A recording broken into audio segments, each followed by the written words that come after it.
அப்படிங்கிறது என்னன்னு கேட்டிங்கன்னா, நம்மளோட லாஸ் ஃபங்ஷனோட ஃபர்ஸ்ட் டெரிவேட்டிவ கிரேடியன்ட் அப்படின்னு சொல்றோம்ல. அதோட செகண்ட் டெரிவேட்டிவ ஹெசியன் அப்படின்னு சொல்றாங்க.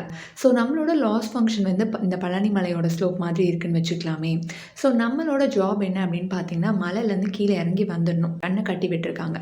ஸோ நாம என்ன பண்ணுவோம்? மெதுவா தடவி, தடவி, தடவி, தடவி பார்த்து, படிக்கட்ட பார்த்து, அது எந்த பக்கம்லாம் போதோ அந்த மாதிரி பொறுமையா இறங்கி வருவோம். கரெக்ட்டா? இந்த ப்ராசஸ்ல இந்த படிக்கட்டு எப்படி தடவி, தடவி பார்க்கறதுக்கு கைட் பண்ணுதோ, அதே மாதிரி நம்மளோட கிரேடியன்ட் வந்து நம்ம மெதுவா இறங்கி வர்றதுக்கு எங்க பள்ளமா இருக்கு, எங்க மேடா இருக்கு அப்படின்னு சொல்றதுக்கு உதவி பண்ணுது.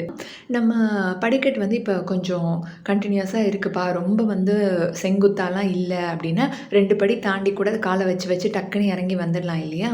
அந்த மாதிரி பண்ண முடியும். பட் அது வந்து அதுக்கு செங்குத்தா இருக்கா, இல்லையான்னு நமக்கு தெரியாது. நம்ம கண்ண தான் கட்டி விட்டுருக்காங்களே. ரொம்ப செங்குத்தா இருந்ததுன்னா, ஒண்ணொண்ணா தான் இறங்கி வர முடியும். ஸோ அத கண்டுபிடிக்கிறதுக்கு இந்த ஹெசியன் வந்து நமக்கு ஹெல்ப் பண்ணும் அப்படிங்கிறாங்க.